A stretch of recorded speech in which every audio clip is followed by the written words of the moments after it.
सभी को नमस्कार। आज की वीडियो में अपने बात करेंगे त्रिभुज और माध्यिकाओं पर आधारित किस प्रकार के क्वेश्चन बनते हैं। क्योंकि पिछली वीडियो में अपनों ने बात की थी उसकी प्रॉपर्टी की कि जिसमें अपनों ने त्रिभुज और माध्यिकाओं पर आधारित जो त्रिभुज बनते हैं उसमें क्या अनुपात रहता है। ठीक है, तो उस पर आधारित किस प्रकार के क्वेश्चन बनते हैं तो बात करेंगे इस वीडियो में। स्टार्ट करते हैं आज की वीडियो। चैनल पर नए हो तो चैनल को जरूर सब्सक्राइब करें, साथ ही बेल आइकन को भी दबाएं ताकि वीडियो की नोटिफिकेशन आपको डेली मिल सके।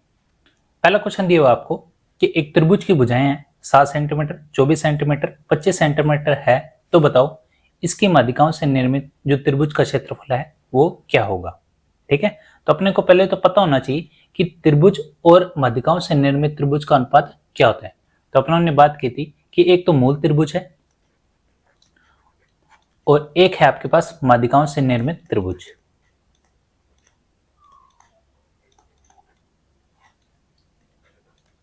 ठीक है, और इन दोनों का जो अनुपात रहता है वो कितना रहता है, 4:3। ठीक है, तो जिन्होंने वीडियो नहीं देखी वो डिस्क्रिप्शन में लिंक दिया हो तो वहां से जाके आप देख सकते हो। ठीक है, तो यहाँ पे आप बात करें कि त्रिभुज आपके पास 7 सेंटीमीटर, 24 और 25 सेंटीमीटर, 3 क्या दे रखे आपको भुजाएं। अब एक चीज ध्यान रखना है कि जो समकोण त्रिभुज होता है उनके अपने पास जो भुजाएं होती है वो फिक्स होती है। कैसे, जैसे मान लो यहाँ पे मैं लिखता हूँ 3, 4, 5। अब ये जो भुजाएं हैं ये भुजाएं हैं समकोण त्रिभुज की, क्योंकि उसमें एक ध्यान रखने वाली बात ये होती है कि सबसे बड़ी जो भुजा होती है उसका जो स्क्वायर, यानी मान लो यहाँ पे सबसे बड़ी भुजा कौन सी, 5 है, 5 का स्क्वायर कितना होता है, 25। ठीक है, फिर क्या होता है कि जो आधार और लंब है इनका जो स्क्वायर है उनको अगर आप जोड़ दो तो वो किसके बराबर आ जाएगा, कर्ण के बराबर। कैसे, तो 3 का स्क्वायर कितना हो गया 9, 4 का स्क्वायर 16, इन दोनों को आप जोड़ोगे तो कितना आएगा 25। ठीक है, तो जो समकोण त्रिभुज है उनकी भुजाएं क्या रहती है, फिक्स। जैसे 3, 4, 5 है, उसी तरह मान लो 5, 12, 13, फिर उसके बाद होती है 7, 24 और 25, और फिर बात करें 9, 40, 41, फिर 9 और 2 11, और ये आ जाएगा 60, 61। ठीक है, इसी तरह मान लो और बात करें 6, 8, 10, और ये आ जाएगा 6 और 2 8, 15 और 17, फिर आ जाएगा आपके पास 10, 24, 26, फिर उसके बाद है 12, 12 के बाद ये आ जाएगा 35, और ये आ जाएगा 37, और लास्ट जो आपको ध्यान रखना है 20, 21 और 29। तो ये जो भुजाएं ये समकोण त्रिभुज की फिक्स रहती है, इसमें कोई चेंज नहीं होगा। अगर आएंगे तो आपके पास यही आएगा, जैसे यहाँ पे लिखा हुआ 7, 24, 25, ये कहाँ पे, ये रहा। ठीक है, इसका मतलब वो त्रिभुज कौन सा है, समकोण त्रिभुज। अब ऐसा नहीं है कि ज्योमेट्री में भी ये फॉर्मूला लगेगा, तो अपने जब आयतन और क्षेत्रफल पढ़ेंगे उसमें भी ये प्रॉपर्टी आपको ध्यान रखनी है। तो ये समकोण त्रिभुज के जो भुजाएं ये आपको ध्यान रखनी है। ठीक है, तो इसका मतलब ये है कि जो कर्ण का स्क्वायर है वो बाकी दो स्क्वायरों के योग के क्या होता है, बराबर है। जैसे मान लो यहाँ पे 29 है, 29 का स्क्वायर करो कितना होता है, वो होता है 841। ठीक है, तो 841 है, इन दोनों स्क्वायर के क्या होगा, बराबर, यानी 20 का स्क्वायर कितना हो गया 400, और 21 का कितना हो गया 441।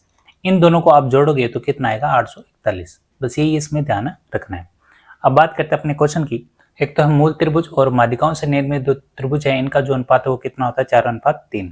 ठीक है, अब बात करें ये आपके पास समकोण त्रिभुज है और समकोण त्रिभुज को अपने क्या निकाले, क्षेत्रफल। तो क्षेत्रफल क्या आएगा आपके पास, तो क्षेत्रफल आएगा 1/2 आधार इंटू ऊंचाई।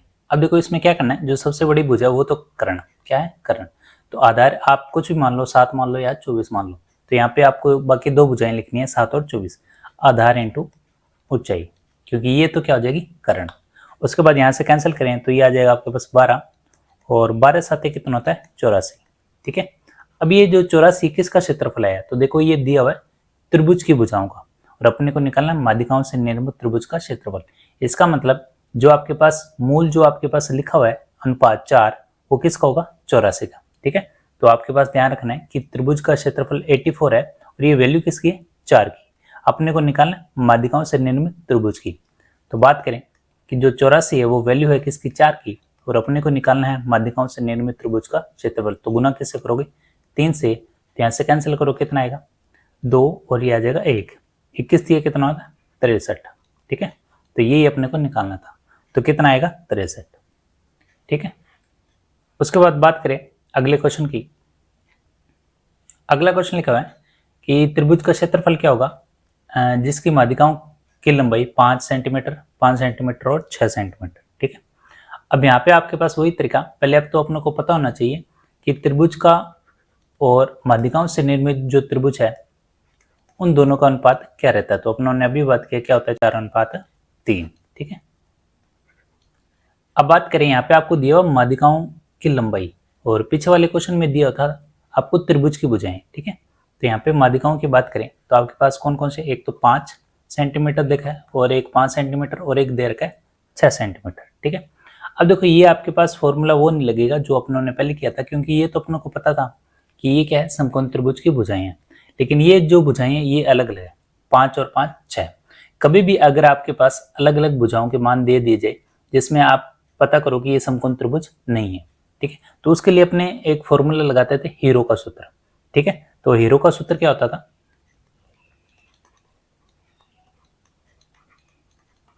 तो अपने पास जो फॉर्मूला होता था वो होता था आपके पास एस माइनस ए, एस माइनस बी और लास्ट में होता था आपके पास एस माइनस सी।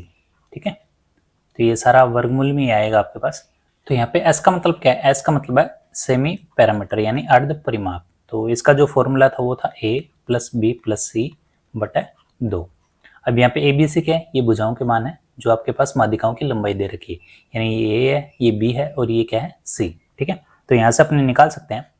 तो बात करें पहले आपको क्या निकालना पड़ेगा, सेमी पैरामीटर। तो यहाँ से एस का मान क्या आएगा, 5 प्लस 5 और प्लस 6 बटा 2 करोगे तो ये आ जाएगा 5 5 10, 10 और 6 16, 16 बटा 2 कितना हो गया 8, यानी कितना आ गया 8 सेंटीमीटर। ठीक है, ये एस का मान आ गया, एस का मान रख दो यहाँ पे तो आपके पास क्षेत्रफल आ जाएगा।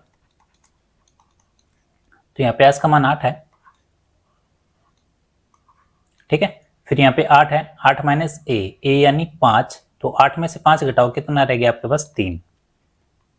ठीक है, फिर वही 8 में से 5 घटाओ कितना रह गया 3, और सी आपके पास कितना है, सी है 6, तो 8 में से आप कितना घटाओगे 6, तो कितना रह जाएगा 2।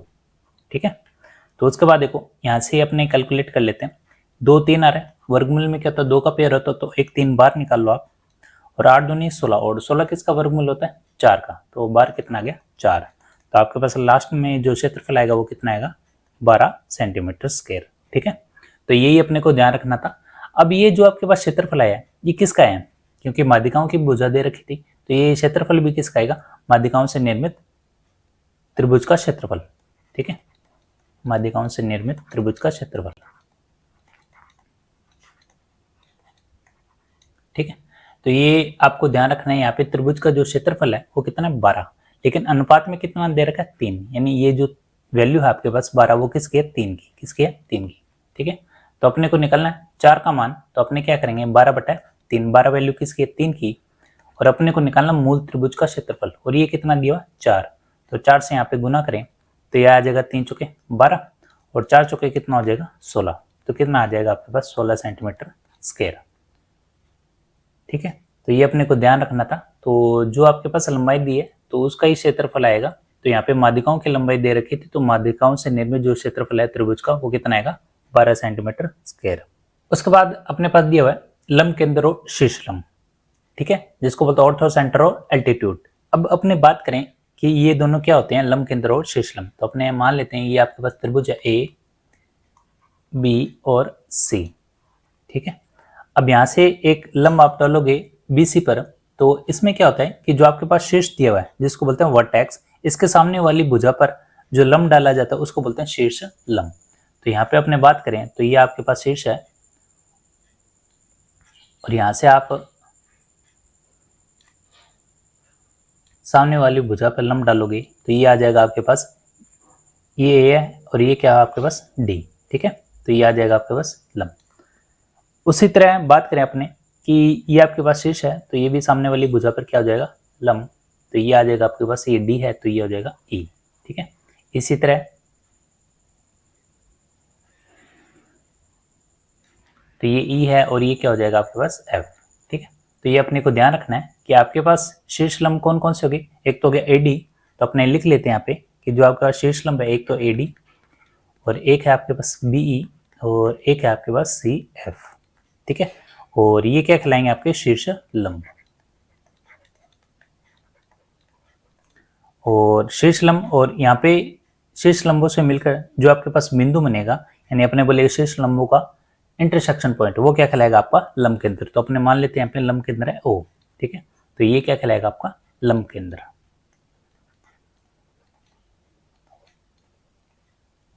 ठीक है, तो इसमें अपने को ये ध्यान रखना कि शीर्ष लंबों का जो इंटरसेक्शन पॉइंट है वो क्या कहलाएगा आपका लंब केंद्र। अब बात आती है कि माध्यिकाओं में और शीर्ष लंब में दोनों में अंतर क्या है। बात तो एक है, वो भी आपके पास एडी दिया हुआ था, वो क्या था माध्यिका, और यहाँ पे क्या शीर्ष लंब। तो एक चीज ध्यान रखना, जो माध्यिका होती है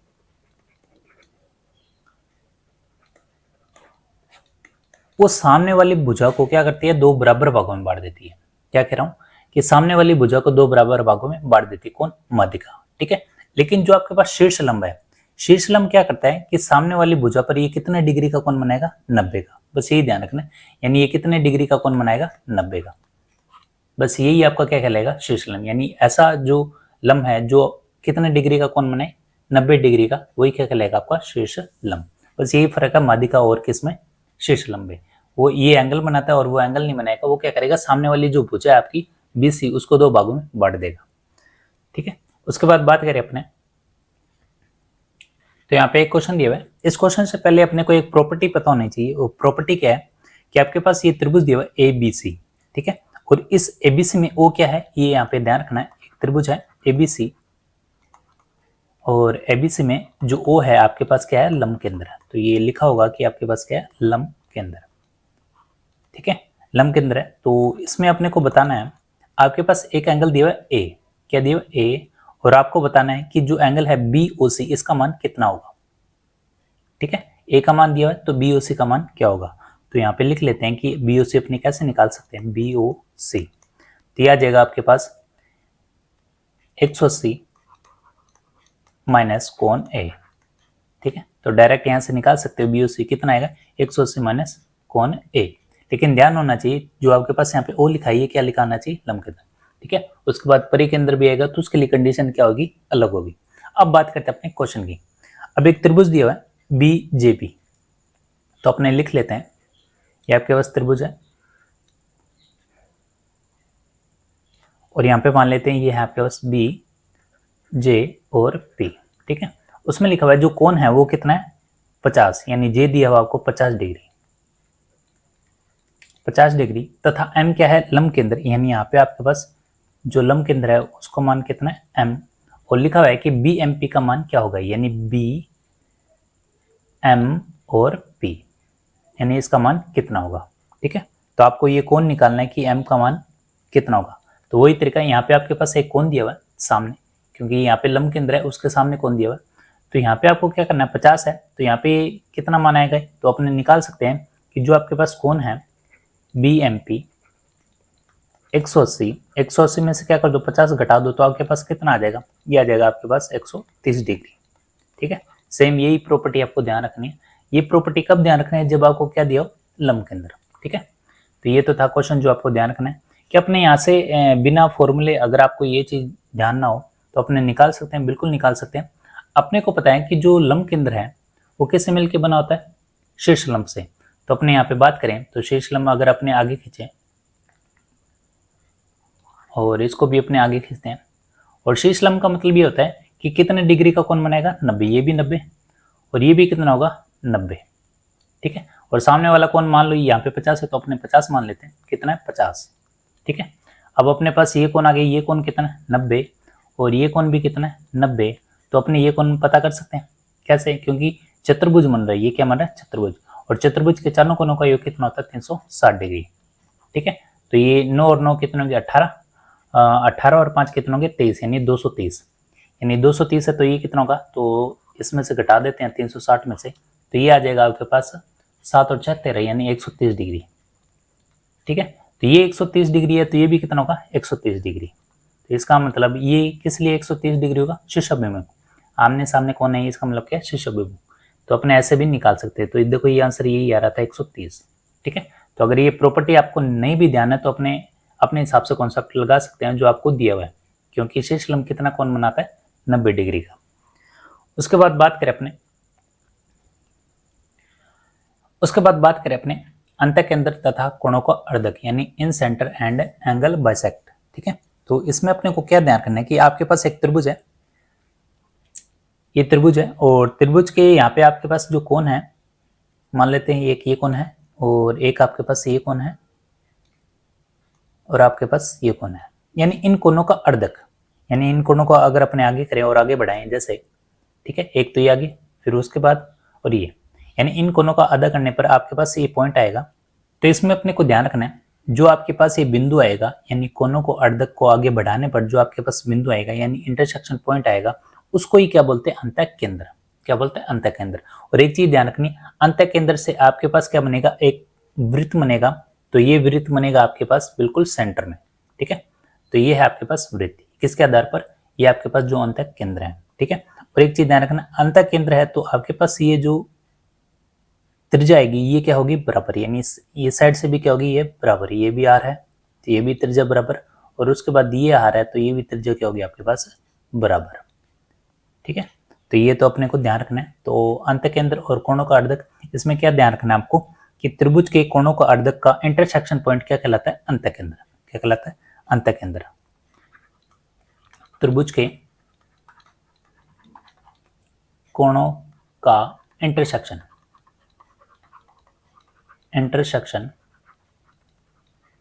पॉइंट क्या कहलाता है, अंतःकेंद्र। ठीक है, तो ये अपने को ध्यान रखना है कि अंतःकेंद्र होता क्या है, और इसके आधार पर आपके पास क्या बनेगा, वृत्त, जिसको बोलते हैं अंतःवृत्त, यानी ये जो वृत्त बना है इसको क्या बोलते हैं, अंतःवृत्त। उसके बाद बात करें इस पर आधारित कुछ फैक्ट के बारे में। तो फैक्ट क्या है आपके पास कि एक चीज ध्यान रखना आपको कि जो अंतःकेंद्र है, अंतःकेंद्र भुजाओं से क्या रहता है, समान दूरी पर।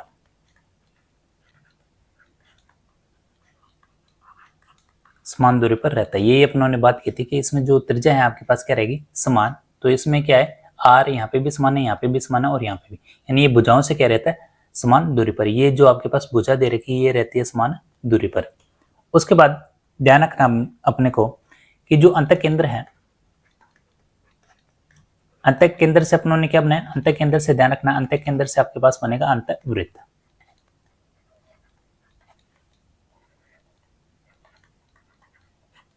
ठीक है, और अंतःवृत्त बनेगा तो उसकी त्रिज्या क्या कहलाएगी, तो ध्यान रखना उसकी त्रिज्या कहलाएगी अंत त्रिज्या। ठीक है, तो ये कुछ पॉइंट है जो आपको ध्यान रखने हैं। उसके बाद बात करें अंत त्रिज्या का फॉर्मूला क्या होता है। अगर आपसे पूछ ले कि अंत त्रिज्या का फॉर्मूला बताओ, तो अपने फॉर्मूले की बात करें तो आपको क्या करना है, फॉर्मूला जो होता है वो अपने को ध्यान रखना है। त्रिभुज का एक तो आ जाएगा क्षेत्रफल और बटे में क्या लिखोगे आप, एस का मतलब सेमी पैरामीटर। जो अपनों ने विषम जो आपके पास भुजा दे दी जाए उसमें सेमी पैरामीटर कैसे निकाल सकते हो, a प्लस बी प्लस सी बटा 2। उसके बाद ध्यान रखना आपको कि इस पे आधारित किस प्रकार के आपके पास क्वेश्चन बनेंगे। तो बात करते हैं, जैसे मान लो आपके पास समबाहु त्रिभुज दिया हुआ है, समबाहु त्रिभुज, और आपसे पूछे कि इसकी अंतः त्रिज्या बताओ, अंतः त्रिज्या क्या होगी। तो किसी भी त्रिभुज की त्रिज्या निकालने के लिए अपने पास फॉर्मूला है। फॉर्मूला क्या था कि त्रिभुज का क्षेत्रफल निकालो और बटे में क्या लिखो, सेमी पैरामीटर। तो समबाहु त्रिभुज क्या होता है कि इसमें जो आपके पास तीनों भुजाएं हैं उनका माप क्या होता है, समान। तो ये है आपके पास समबाहु त्रिभुज, और ये है मान लेते हैं अंतःकेंद्र, और अंतःकेंद्र से क्या बनता है अपने पास, अंतःवृत्त। ठीक है, तो ये आपके पास क्या है, वृत्त। ठीक है, और यहाँ से यहाँ दूरी क्या होती है आपके पास, समान, इसको मान लेते हैं आर। ठीक है, तो ये आपके पास माप है मान लो ए, और ये भी क्या होगा ए, और इधर भी क्या होगा ए। तो अंत त्रिज्या का अपने पास फॉर्मूला पता है तो अपने निकाल सकते हैं, क्या होता है, त्रिभुज का क्षेत्रफल बटा सेमी पैरामीटर। अब त्रिभुज का क्षेत्रफल क्या होता है, तो समबाहु त्रिभुज का क्षेत्रफल होता है √3/4 भुजा स्क्वायर, √3/4 भुजा स्क्वायर, और भुजा कितनी ए है तो क्या लिखोगे, ए स्क्वायर बटा सेमी पैरामीटर। सेमी पैरामीटर का मतलब तीनों भुजाओं का क्या योग, और बटे में क्या करोगे, 2। तो तीनों भुजाएं आपके पास a प्लस ए प्लस ए, तो कितने ए हो गए, 3a, और बटे क्या करोगे, 2। ठीक है, तो यहाँ से अपने बात करें तो √3/4 ए स्केयर इंटू, तो ये ऊपर जाके क्या हो जाएगा, उल्टा हो जाएगा, यानी क्या हो जाएगा 2/3a। तो a से तो a क्या हो गया कैंसिल, और ये कैंसिल हो गया 2 से, और √3 को इससे कैंसिल करोगे तो कितना आएगा, 1√3 आ जाएगा। ठीक है, तो आपके पास जो फॉर्मूला बना अंत त्रिज्या का वो क्या बना, a बटा, और बटे में क्या 2√3, 2√3, ये अपने को ध्यान रखना है। आप डायरेक्ट भी ध्यान रख सकते हो, लेकिन ये आया कैसे वो भी अपने को पता होना चाहिए। समबाहु त्रिभुज में अंत त्रिज्या r है, तो उसका मान कितना होगा, a बटा 2√3। उसके बाद बात करें कि समकोण त्रिभुज में अगर आपसे पूछे अंत त्रिज्या क्या होगी, तो अपने बात करते हैं अगला।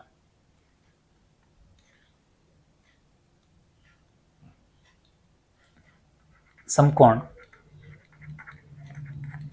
त्रिभुज में अंत त्रिज्या, तो यहाँ पे बात करें तो इसका जो फॉर्मूला होता है अंत त्रिज्या का वो ध्यान रखना आपको, P + B - H बटा 2। P का मतलब परपेंडिकुलर, बेस, और H को क्या कहते हैं, हाइपोटेन्यूज। ठीक है, और यहाँ पे P का मतलब अपने हिंदी में भी लिख लेते हैं, लंब, B बेस है आपके पास यानी आधार, और H है आपके पास हाइपोटेन्यूज यानी कर्ण। तो ये समकोण त्रिभुज में अंत त्रिज्या जो है आपके पास यानी लंब प्लस आधार माइनस क्या है, कर्ण बटा 2। ठीक है, अब ये फॉर्मूला आया कैसे, जैसे मान लो आपके पास ये समकोण त्रिभुज है,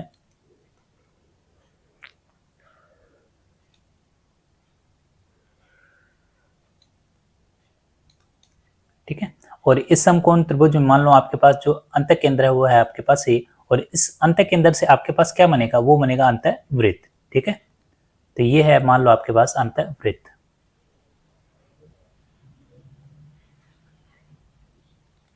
तो ये आ जाएगा आपके पास क्या, अंतःवृत्त। उसके बाद बात करें अपनी त्रिज्या की, तो ये है आपके पास त्रिज्या यानी r। ठीक है, इसी तरह यहाँ पे भी बात करें, ये भी क्या हो जाएगा आपके पास r। अब उसके बाद ध्यान रखें आपने, ये r है तो ये भी क्या होगा r है। ठीक है, और ये r है तो ये भी क्या होगा r, क्यों, क्योंकि सामने की भुजाएं क्या हो जाएगी, बराबर। ठीक है, तो उसके बाद बात करें तो ये तो है आपके पास, मान लेते हैं कि पूरा जो आपके पास लिखा हुआ है ये लंब, और इसको मान लेते हैं p, पूरा है आपके पास p, और ये है आपके पास बेस, तो इसका पूरा मान लेते हैं बेस, और ये क्या है आपके पास हाइपोटेन्यूज यानी कर्ण, इसको मान लेते हैं क्या, h। ठीक है, अब यहाँ पे बात करें जो आपके पास यहाँ तक तो आपके पास जो मान है वो कितना है, r, कितना है r, तो आपके पास ये यहाँ से लेके यहाँ तक कितना बचा, तो पूरा b है, b में से क्या घटा तो r, तो ये आ जाएगा आपके पास b - r। ठीक है, उसके बाद बात करें यहाँ पे r है तो ये कितना बचा, ये बचा p - r। ठीक है, अब यहाँ पे अपने को क्या करना है, ये अगर b - r है तो ये भी क्या होगा b - r। अब ये कौन सी प्रॉपर्टी है, तो ध्यान रखना है जो स्पर्श रेखाएं होती हैं दोनों साइडों से वो क्या होती है, बराबर, यानी यहाँ से और यहाँ से जो आपके पास भुजाओं की स्पर्श रेखा है वो दोनों क्या होती है, बराबर। यानी इसका मतलब ये 5 है तो ये भी क्या होगा 5। ठीक है, ये भी एक प्रॉपर्टी है जो अपने को ध्यान रखना है। ठीक है, तो ये b - r है, उसी तरह ये p - r है, तो आपके पास यहाँ से लेके यहाँ तक ये क्या होगा p - r। ठीक है, तो ये आपके पास सारी जो वैल्यू है भुजाओं की वो आ चुकी है, तो अपने यहाँ से अपने निकाल सकते हैं। तो आपके पास ध्यान रखना है कि अपने h को क्या लिख सकते हैं, तो h में आपके पास आ जाएगा पूरा क्या आ जाएगा p - r, और प्लस क्या आ जाएगा b - r, यानी कर्ण आ जाएगा आपके पास ये। ठीक है, तो यहाँ से अपने कैलकुलेट करें तो आ जाएगा, ये आ जाएगा p + b, और ये कितना आ जाएगा -2r। ठीक है, तो ये आ जाएगा आपके पास, r को इधर लेते हैं यानी 2r, तो ये आ जाएगा p + b, और h उधर जाके क्या हो जाएगा माइनस में, तो यहाँ पे r का जो वैल्यू आएगी वो क्या आएगी p + b -h, और बटे क्या आ जाएगा 2। और यही तो अपने को निकालना था कि समकोण त्रिभुज में जो अंत त्रिज्या है वो क्या होगी आपके पास p + b - h बटा 2। ठीक है, आप डायरेक्ट भी ध्यान रखो, लेकिन ये भी है कि ये आता कैसा है, तो ये भी ध्यान रखना है कि इसको अपने सॉल्व कैसे कर सकते हैं। ठीक है, अब बात करते हैं आगे। क्वेश्चन दिया हुआ यहाँ पे कि एक समकोण त्रिभुज है, उसकी प्रत्येक भुजा 5√3 सेंटीमीटर है, तो बताओ इसके अंतःवृत्त की त्रिज्या क्या होगी। तो यहाँ पे क्या पूछा, अंतःवृत्त की त्रिज्या क्या होगी। तो उसके बाद अपने समबाहु त्रिभुज बनाते हैं पहले, तो ये आपके पास समबाहु त्रिभुज है, और ये दे रखी है प्रत्येक भुजा यानी है 5√3, और आपके पास ये है आपके पास अंत केंद्र, तो केंद्र से क्या मिलेगा, वृत्त, तो ये है आपके पास वृत्त। ठीक है, तो अपने पहले तो ध्यान रखना है कि अंतर्वृत्त की त्रिज्या क्या होगी, किसके लिए, समबाहु त्रिभुज के लिए। तो अभी पढ़ के आए हैं अपने कि समबाहु त्रिभुज के लिए जो अंत त्रिज्या वो क्या होती है, r इक्वल a बटा 2√3। ठीक है, तो ये आ जाएगा आपके पास r इक्वल a बटा 2√3। अब यहाँ पे a का मतलब क्या था, भुजा, तो ये भुजा क्या होती है, यहाँ से भी समान, यहाँ पे से भी समान और यहाँ से भी समान। तो a का मान कितना दिया, 5√3, तो अपने डायरेक्ट रख सकते हैं यहाँ पे 5√3 और बटे में क्या आएगा, 2√3। तो √3 से √3 कैंसिल, तो 5/2 कितना होता है, ये होता है 2.5 और क्या देगा आपके पास, सेंटीमीटर। क्या दिया, सेंटीमीटर, तो क्या आएगा, सेंट। तो इसका मतलब जो त्रिज्या का मान आएगा यहाँ पे r, वो कितना आएगा, 2.5 सेंटीमीटर। ठीक है, यही अपने को ध्यान रखना था। अगला क्वेश्चन है, लिखा हुआ यहाँ पे एक त्रिभुज है और त्रिभुज की भुजाएं दी हुई है आपको 7 सेंटीमीटर, 24 सेंटीमीटर और 25 सेंटीमीटर। तो बताओ इसके अंतर्वृत्त की त्रिज्या क्या होगी। तो वही तरीका अपने को पता होना चाहिए कि त्रिभुज की अंतर्वृत्त की त्रिज्या क्या होती है। तो बात करें तो पहले क्षेत्रफल की, तो त्रिभुज का यहाँ पे क्षेत्रफल निकाल सकते हैं। तो यहाँ पे आपके पास 7 और 24 और 25, तो ये जो वैल्यू है किसकी, समकोण त्रिभुज की। तो अपने को ये तो पता है कि ये जो त्रिभुज है ये कैसे आपका समकोण त्रिभुज, और समकोण त्रिभुज के लिए अपनों ने अंतर्वृत्त की त्रिज्या के लिए फॉर्मूला निकाला था r equal p plus B minus H. ठीक है, लंब प्लस आधार माइनस कर्ण, और बटे क्या आ जाएगा 2। तो यहाँ से आपके पास जो कर्ण है वो कितना आएगा, 25, क्योंकि समकोण त्रिभुज में सबसे बड़ी जो भुजा होती है वो क्या कहलाती है, कर्ण। ठीक है, तो यहाँ पे आपके पास आधार और क्या आ जाएगा, लंब, तो ये आ जाएगा 7 प्लस 24 और माइनस कितना आएगा 25 और बटा क्या आएगा 2। ठीक है, तो यहाँ से अपने कैंसिल करें तो 25 24 और 7 कितने हो गए आपके पास 31, और 31 में 25 घटाएं तो कितना आ जाएगा आपके पास 6, और 6/2 करें तो कितना आ जाएगा आपके पास, तो ये कैंसिल करें कितना आएगा 3 सेंटीमीटर। ठीक है, तो ये यही आएगा आपके पास कि अंतर्वृत्त की त्रिज्या क्या होगी, तो कितनी होगी यहाँ पे 3 सेंटीमीटर। उसके बाद बात करते अपने त्रिभुज से जुड़े और फैक्ट की। तो यहाँ पे आपके पास त्रिभुज है, मान लेते हैं ये आपके पास ए, ये है बी और ये है आपके पास सी। ठीक है, और यहाँ से आपके पास कौन है, एक तो बी और एक कौन है सी। अब इन कोनों का अपने अर्धक निकालें, तो ये आपके पास इन कोनों का अर्धक करें तो ये आ जाएगा आपके पास यहाँ, और इसी तरह सी को भी आप अर्धक करो तो ये आ जाएगा आपके पास। ठीक है, तो यहाँ पे आपके पास ये आ जाएगा बिंदु। तो इन दो कोनों को अर्धक मिलाने पर आपके पास जो बिंदु है मान लेते हैं वो कितना है, ओ। ठीक है, इसको मान लेते हैं ओ। तो यहाँ पे अगर आपसे पूछ ले कि बी ओ सी का मान क्या आएगा, तो एक चीज ध्यान रखना, एक तो अपनों ने कोण बी और एक कोण सी, इसका अर्धक निकाला तो आपके पास ओ बना, तो यहाँ से बन गया आपके पास ओ बी और ये क्या बन गया ओ सी। ठीक है, और आपसे पूछ ले कि बताओ कोण बी ओ सी का मान कितना होगा, यानी ये ओ है ये कितना होगा। तो यहाँ से अपने डायरेक्ट फॉर्मूला निकालेंगे कि 90 प्लस, और यहाँ पे जा आपके पास कोण ए और उसका क्या कर देंगे हाफ, क्या कर देंगे हाफ। ठीक है, तो यही आपके पास ध्यान रखना है कि आपके पास जो कोण दिया होगा उसका हाफ करके और उसमें कितना जोड़ दो 90। ठीक है, तो ये तो बात होगी आपके पास बी ओ सी की, जब आपके पास दो कोण क्या दियो अर्धक। उसके बाद बात करें अपने, ये आपके पास ए बी और सी है, और मान लेते हैं कि अपने ए बी को आगे बढ़ाते हैं और यहाँ से आपके पास बाह्य कोण बनेगा, क्या बनेगा बाह्य कोण। उसी तरह सी को अपने आगे बढ़ाते हैं तो यहाँ से भी आपके पास क्या बनेगा बाह्य कोण। ठीक है, अब बाह्य कोण को अपने हाफ कर दें, यानी इस कोण को आधा कर दें, तो आपके पास ये आ जाएगा, आगे बढ़ जाएगा। और इसी तरह सी जो कोण है उसको भी अर्धक कर दें अपने, तो आपके पास जो बिंदु आएगा वो आएगा ये, और इसको अपने लिखते हैं ओ से, किससे ओ से। अब यहाँ से अगर आपसे पूछ ले कौन बताओ कौन बी ओ सी का मान क्या होगा, तो ध्यान रखना बी ओ सी का यहाँ पे मान क्या होगा, तो ये होगा आपके पास 90, और यहाँ पे क्या करोगे, यहाँ पे प्लस है तो यहाँ पे क्या करना आपको माइनस, और कौन ए का क्या करना आपको हाफ, क्या करना हाफ। तो ये कौन आपको दिया होगा ए, और इसका क्या करना आपको हाफ। ठीक है, तो ये तो है आपके पास जो आप अंत केंद्र निकालते हो, और ये इसको बोलते हैं बाह्य केंद्र, जो आपके पास दो कोनों को आधा करने पर मिलके बनता है, जिसको अपनों ने नाम क्या दिया ओ। उसके बाद बात करें, मान लो ये तो हो गया आपके पास अंत केंद्र, एक हो गया बाह्य केंद्र, और अगर आपसे एक तो पूछ ले अंत केंद्र के जो पास कोण बनता है उसका हाफ कर दें, और एक बाह्य जो कोण बन रहा है उसका हाफ कर दें, उससे मिलकर जो कोण बनेगा वो कितना होगा। जैसे यहाँ पे मान लें अपने बात करें ए बी सी, ये आपके पास त्रिभुज दिया हुआ है और एक कोण है बी, और मान लो इसको मैं आगे बढ़ाता हूँ और यहाँ पे आपके पास कोण है आपके पास सी, ये बाह्य कोण है और ये है आपके पास अंतःकोण। अब इस कोण का हाफ करें अपने, तो इसको हाफ करते हैं अपने, और इसी तरह सी कोण को भी मैं हाफ करता हूँ तो ये आ जाएगा आपके पास, ठीक है। और मान लो ये यहाँ पे मिलता है, इसको नाम दे दिया अपनों ने ओ, ठीक है। और आपसे पूछ ले कि बताओ अब बी ओ सी का मान क्या होगा, तो यहाँ पे अपने क्या करेंगे, देखो जो कोण बी है इसको अपने हाफ किया तो ये तो है आपके पास अंतः समद्विभाजक, ठीक है, अंतः समद्विभाजक। और जो कोण सी है वो क्या है आपका बाह्य समद्विभाजक, बस ये इसमें ध्यान रखना है, वो बाहर का कोण है और ये क्या है अंदर का कोण, ठीक है। तो उसके बाद आपके पास ध्यान रखना है कि जो बी ओ सी का मान क्या होगा, तो ध्यान रखना जो आपके पास कोण ए दिया होगा उसका ही क्या करना आपको हाफ, यानी कोण ए का क्या करना आपको हाफ, ठीक है। तो ये आपके पास 3 फैक्ट है त्रिभुज के जो आपको ध्यान रखना है कि आपको अंत केंद्र अगर मिल जाए तो आप बी ओ सी कैसे निकाल सकते हो, बाह्य केंद्र यानी जो आपके पास बाह्य कोण है इनके अर्ध का अगर आप निकालोगे तो आपके पास बी ओ सी का मान कितना आएगा, तो यहाँ पे कितना आएगा 90 माइनस, और कोण ए का क्या कर दो आधा।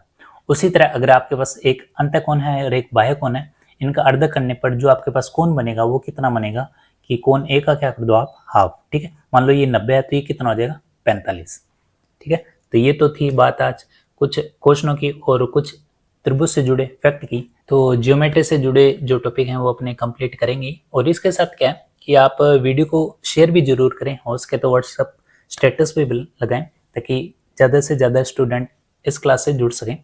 तो मिलते हैं नेक्स्ट वीडियो में एक नए कॉन्सेप्ट के साथ। आपका दिन शुभ हो, धन्यवाद।